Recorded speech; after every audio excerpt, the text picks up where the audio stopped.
Namaskar, a warm welcome to World News, and Indian perspective on All India Radio.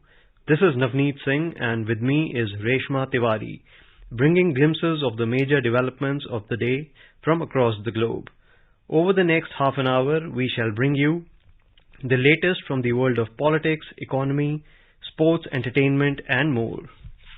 The headlines. India's President Draupadi Murmu addresses the nation on the eve of 76th Independence Day, says Indian response to COVID-19 pandemic appreciated everywhere. In her first address to the nation, President Murmu says unprecedented progress made during the last few years in developing physical and digital infrastructure. India to celebrate 76th Independence Day on Monday.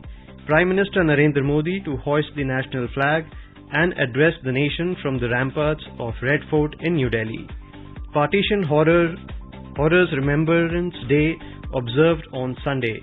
India recalled the sufferings during the country's partition in 1947. At least 41 killed in Egyptian church fire. Taiwan thanks US for maintaining security in Taiwan Strait. Kuwait appoints its ambassador to Iran after 6 years standoff.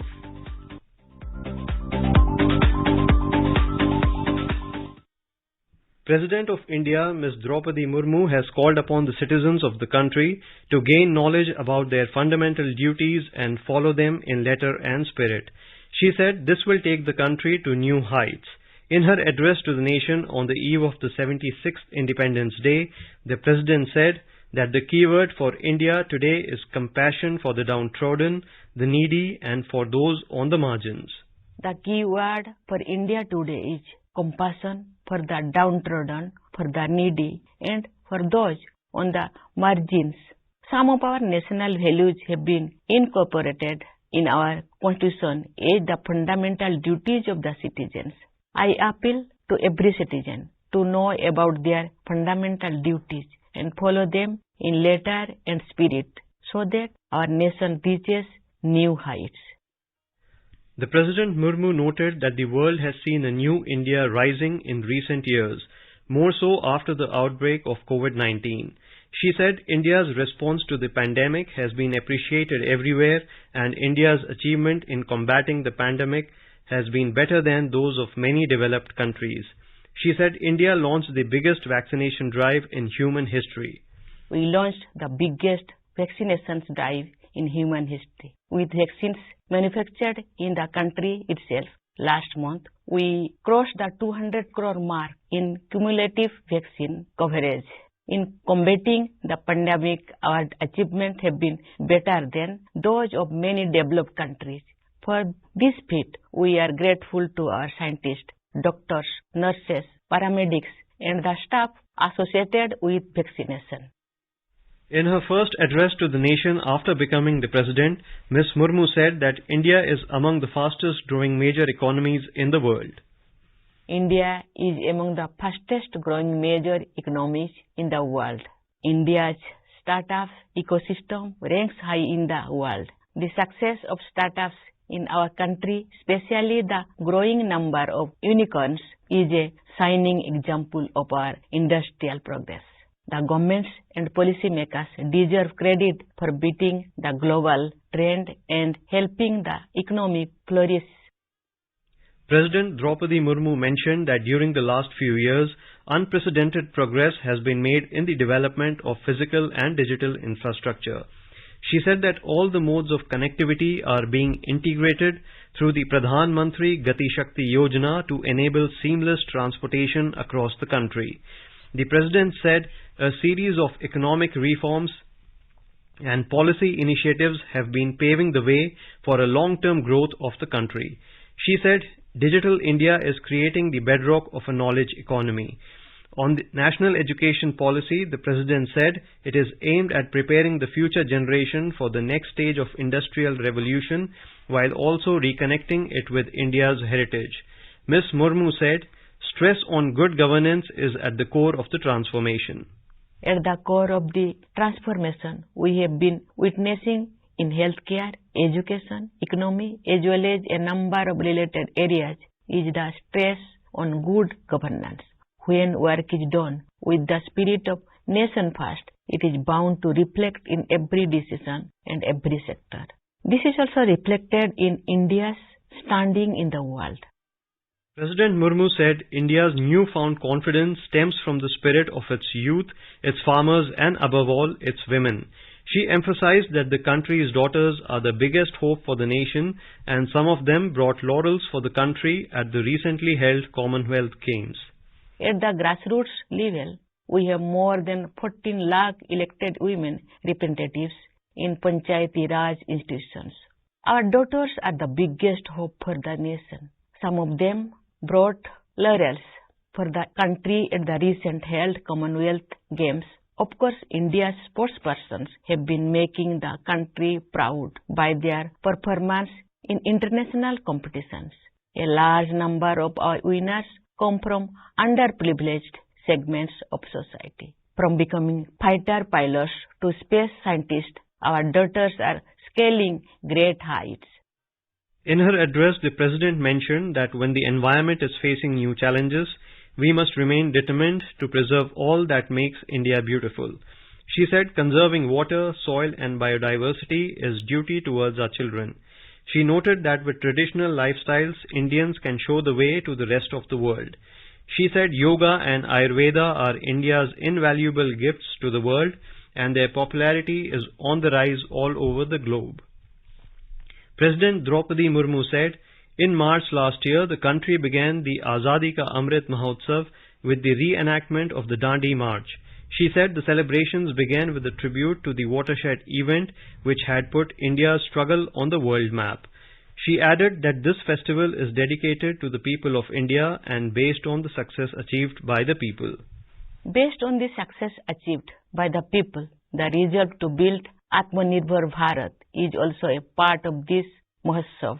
Citizens from all age groups have keenly participated in a series of events held across the country. This grand festival is going ahead with the Har Ghar Tiranga Abhiyan. The Indian tricolors are fluttering in every nook and corner of the country. Great martyrs would have been thrilled to see the spirit of the independence movement coming alive again on such a massive scale.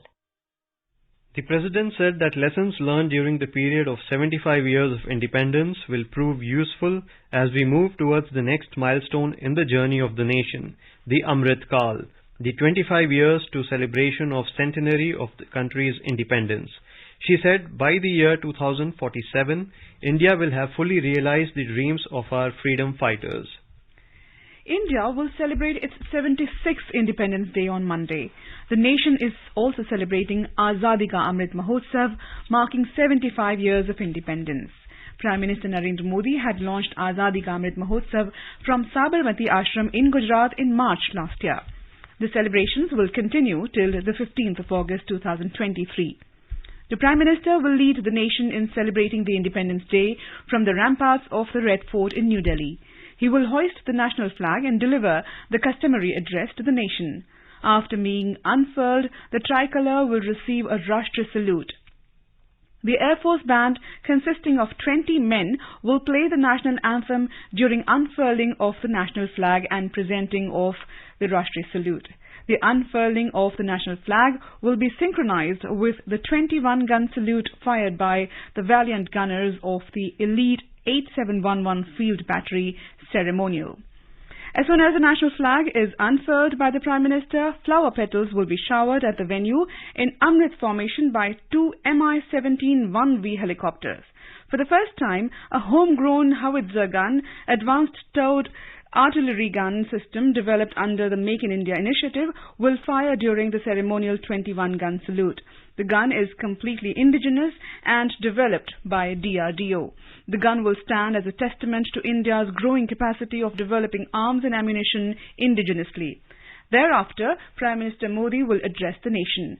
At the conclusion of the speech of the Prime Minister, the cadets of the National Cadet Corps will sing the national anthem. 792 NCC cadets from different schools across the country will take part in this festival of national fervour. They will adorn dresses of the regions they are representing, symbolizing India's cultural diversity. It is being done to carry forward the message of Ek Bharat Shresth Bharat. 26 officers and 127 cadets from 14 different countries will make maiden entry at Redford as part of NCC's Special Youth Exchange Program. These countries include the US, UK, Argentina, Brazil, Fiji, Indonesia, Maldives and Mauritius. Special invitations have been given to Anganwadi workers, street vendors, Mudra scheme borrowers and mortuary workers on the occasion. India is observing Partition Horrors Remembrance Day on Sunday, commemorating the victims and sufferings of people during the partition of the country in 1947. In a fitting tribute to all those who lost their lives due to the partition of the nation and were displaced from their roots, the government had last year decided to observe the 14th of August every year as a day to commemorate their sacrifice. On the occasion, the Prime Minister paid homage to all those who lost their lives during partition. In a tweet, Mr. Modi applauded the resilience as well as grit of all those who suffered during that tragic period of our history.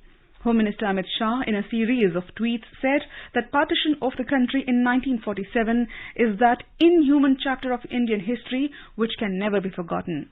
BJP National President JP Nadda participated in a silent march at Jantar Mantar in New Delhi. The Punjab Police, in a joint operation with Delhi Police, has busted a Pakistan-based ISI-backed terror module with arrest of 4 terrorists ahead of the Independence Day. Punjab Police said in a tweet, 4 members associated with Canada-based Arsh Dalla and Australia-based Gurjan Singh have been arrested. 3 hand grenades, 1 IED and 2 9mm pistols along with 40 live cartridges were also recovered from the terrorists. In today's Hotspot section, we have conversation on Azadi Ka Amrit Mahotsav series special, economic reforms gathering momentum, an interview with Dr. Arvind Pangadia, Professor, Columbia University. The interviewer is Siddharth.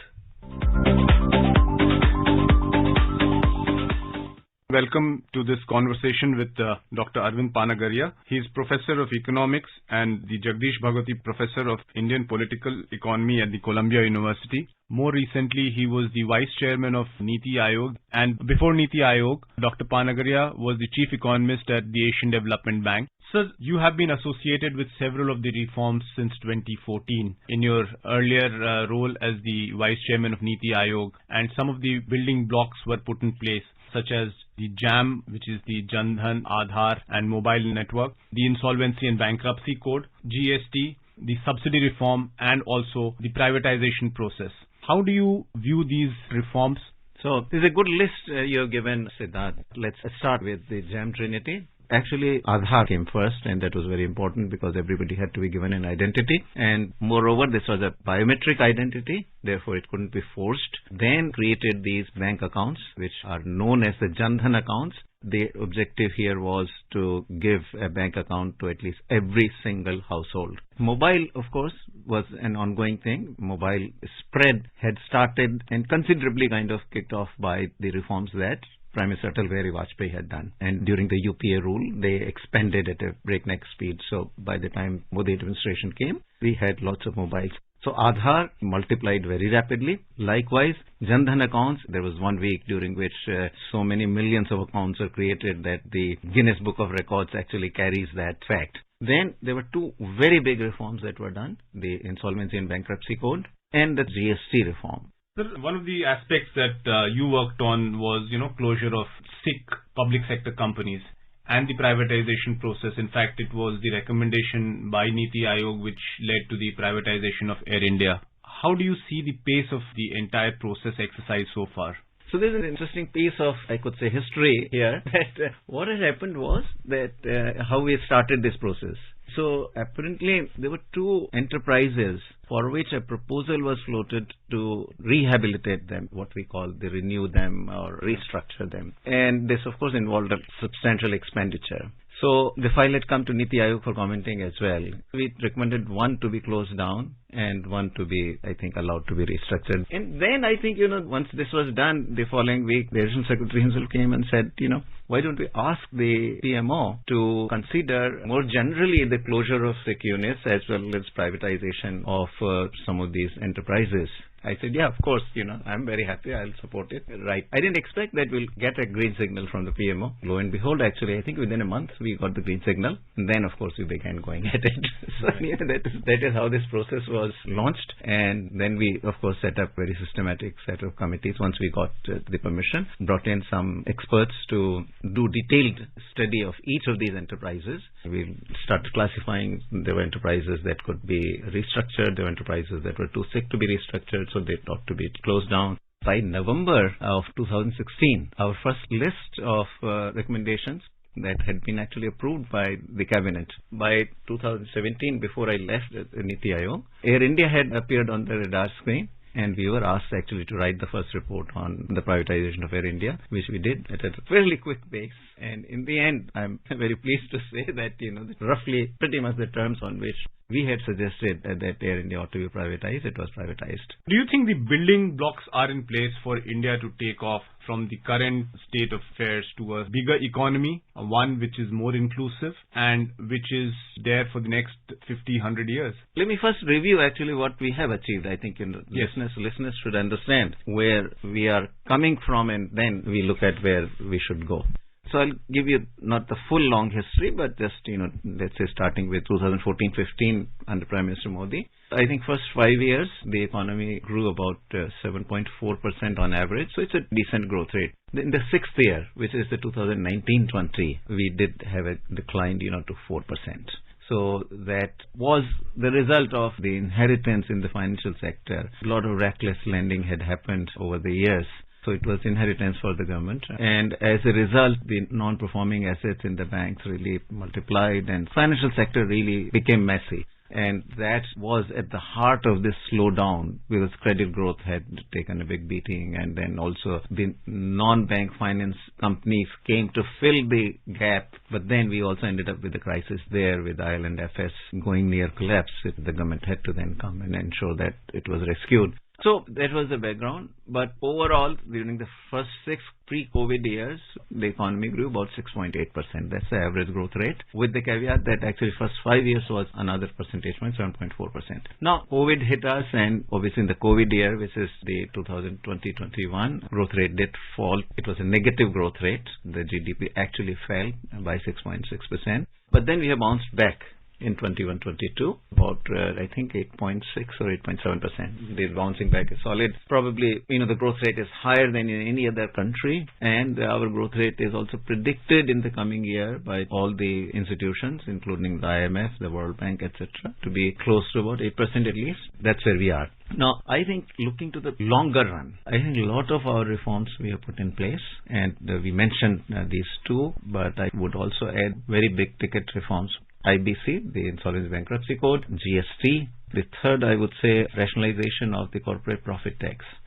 By ending many of the exemptions, almost all of the exemptions, we have brought down the corporate profit tax on manufacturing firm investors to effective rate of about 17%, and on all the other enterprises about to 25%. So we are globally competitive on that dimension. Then labor laws have been really a very serious impediment, and significant labor law reform has happened. Fifth, I would mention, this has to do with replacing the Medical Council of India Act by the NMC Act, which is the National Medical Commission Act. So there was huge problems with the prior act. It was an old archaic act from 1956. Prime Minister blessed it. They gave it to Niti Aayog to write a new law, which we did. And we consulted widely, of course, and now you can see how rapidly the medical colleges have been expanding. And the figures I've checked is between 2010 and 2020. If you look at the seats for medical colleges have been doubled. So these are very important reforms. There are a few others. I think if we do a few more other things, I have absolutely no doubt that we should grow at least at 8%, and with a few more, I think we can get to 10.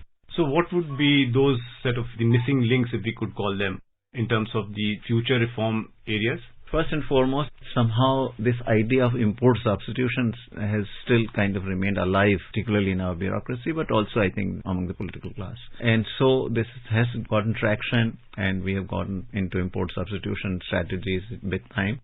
when you impose tariffs, custom duties, and you make these import competing products more profitable to produce, then capital flows into these goods. Well, it's going to flow into these goods from somewhere else.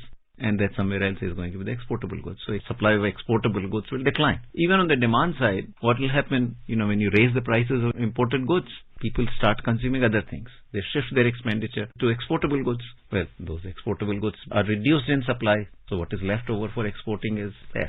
So there is no way that you can cut your imports and you will not cut your exports.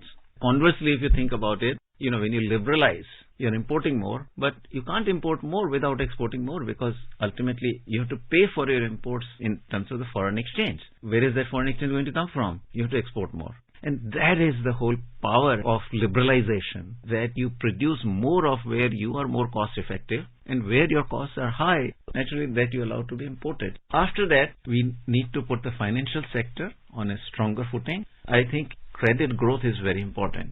Our credit today as a proportion of GDP is only 50%. Has to grow. And for that we need banks to become bigger, more profitable and creditworthy, so that they can expand credit.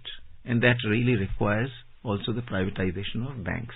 I think our education system needs to be revamped. Very, very important, obviously, as you know. And now higher education, today, we are still operating under a 1956 law, the University Grants Commission Act. So I think it's time that we bring in a new legislation. Likewise, in school reforms, many schools which have teacher shortages, but then many schools which have access availability of teachers, they are underemployed, underused. So they should be moved, so it has to be reallocation. So these are some of the reforms which we do need to undertake as we go, as we modernize the country. Thank you so much, sir. The conversation was really interesting and threw a lot of light on a lot of the issues and also suggested the way forward. Thank you so much, sir. My pleasure to be with you, Siddharth.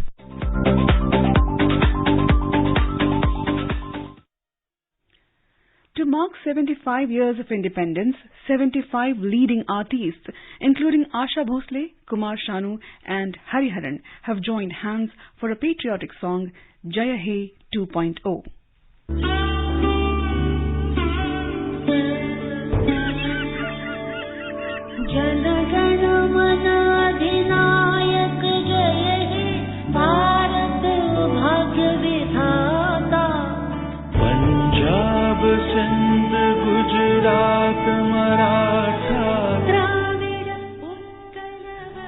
Surendra Malik and Soumyajit Das, better known as the Surendra Soumyajit duo, conceptualized, composed its music and directed Jaya He 2.0, which is a rendition of the full 5 verses of Bharat Bhagya Vidhata, also known as Jana Gana Man, written by Rabindranath Tagore in 1911.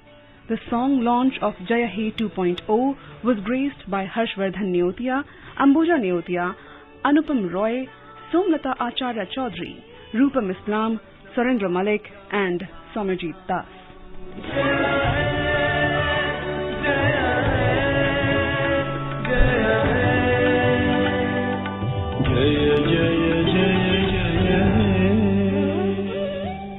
Apart from Asha Bhosle, Kumar Sanu and Hariharan, the other artists who have worked on Jaya He 2.0 include Amjad Ali Khan, Hari Prasad Chaurasia, Rashid Khan, Audrey Chakraborty, Shubha Mudgal, Aruna Sairam, L. Subramaniam, Vishwa Mohan Bhatt, Viku Vinayak Ram, Lou Major, Anup Jalota, Parveen Sultana, Shivamani, Bombay Jayashri, Udit Narayan, Alka Yagnik, Mohit Chauhan, Papon, Shan, Kailash Khet, Sadhana Sargam, Shantanu Moitra and V. Selva Ganesh, among others.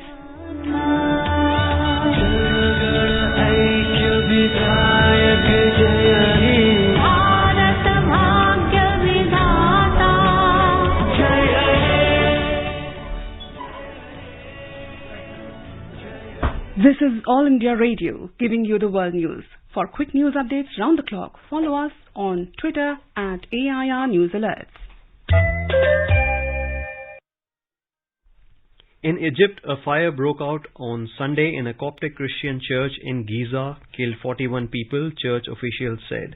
The blaze started for unknown reasons at the Abu Safin church in the capital's northwestern working class district of Imbaba, officials said. An electrical fire broke out just before 9 a.m. local time during Mass as 5,000 people gathered at the Coptic Abu Safin Church in the Imbaba neighborhood. The fire blocked an entrance to the church, causing a stampede, they said, adding that most of the children were dead. Taiwan's foreign ministry on Saturday expressed sincere gratitude towards the United States for taking concrete actions to maintain security and peace in the Taiwan Strait and the region. U.S. Indo-Pacific Coordinator Kurt Campbell said on Friday that China overreacted to U.S. House of Representatives Speaker Nancy Pelosi's visit to Taiwan. It set off days of war games by Beijing around the island, which China views as its own territory. Taiwan President Tsai Ing-wen said on Saturday that Taiwanese are very enthusiastic and love freedom and democracy. So many good international friends have come to Taiwan to support them. She said this is a normal and good thing, but China threatens and intimidates Taiwan. Taiwan's defense ministry said on Saturday 13 Chinese Air Force planes had crossed the median line of the Taiwan Strait. Meanwhile, a delegation of American lawmakers arrived in Taiwan on Sunday, just 12 days after a visit by U.S. House Speaker Nancy Pelosi's visit to Taiwan. 5 U.S.-listed Chinese state-owned companies whose audits are under scrutiny by the U.S. securities regulator said that they would voluntarily delist from the New York Stock Exchange. Oil giant Sinopec and China Life Insurance, Aluminium Corporation of China, PetroChina, and a separate Sinopec entity, Sinopec Shanghai Petrochemical Co., each said they would apply to delist their American depository shares this month. They will keep their listings in Hong Kong and mainland China. Kuwait has appointed an ambassador to Iran, both countries said on Sunday. It comes after more than 6 years after Kuwait recalled its top envoy to Tehran in solidarity with Saudi Arabia after it severed ties with the Islamic Republic in 2016. Ambassador Badr Abdullah Al-Munekh handed his credentials to Iranian Foreign Minister Hossein Amir-Abdollahian in Tehran on Saturday. Iran's Foreign Ministry said on its website.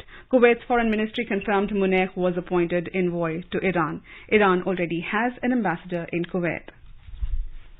Acclaimed author Salman Rushdie has been taken off a ventilator and able to talk today after he was stabbed as he was preparing to give a lecture in upstate New York. Rushdie remained hospitalized with serious injuries. Following hours of surgery, Rushdie was on ventilator and unable to speak as of Friday evening, according to his agent Andrew Wiley. Now let's take a look at the major developments around the world as reported in the foreign press. The Washington Post writes, Mar-a-Lago search shows how records dispute became a national security probe. South China Morning Post reports Chinese scientists find 6G radiation can increase the size of brain cells. The Financial Times writes that Saudi Aramco hits fresh profit record as high energy prices deliver windfall. The Japan Times reports misery and disease conquer Afghanistan a year into Taliban rule. A quick look at the headlines once again. India's President Draupadi Murmu addresses the nation on the eve of 76th Independence Day, says Indian response to COVID-19 pandemic appreciated everywhere. In her first address to the nation, President Murmu says unprecedented progress made during the last few years in developing physical and digital infrastructure.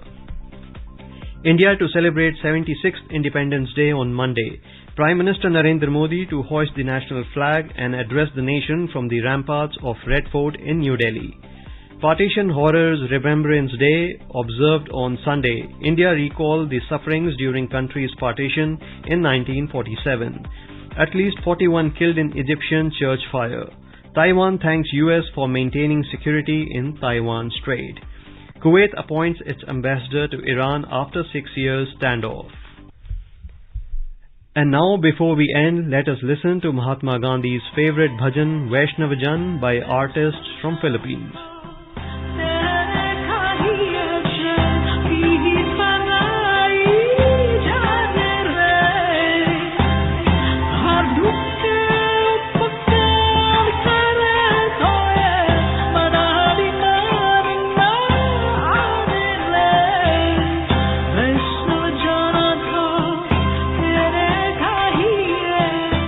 And with that, we end this bulletin. We will be back at the same time tomorrow with the next edition of World News.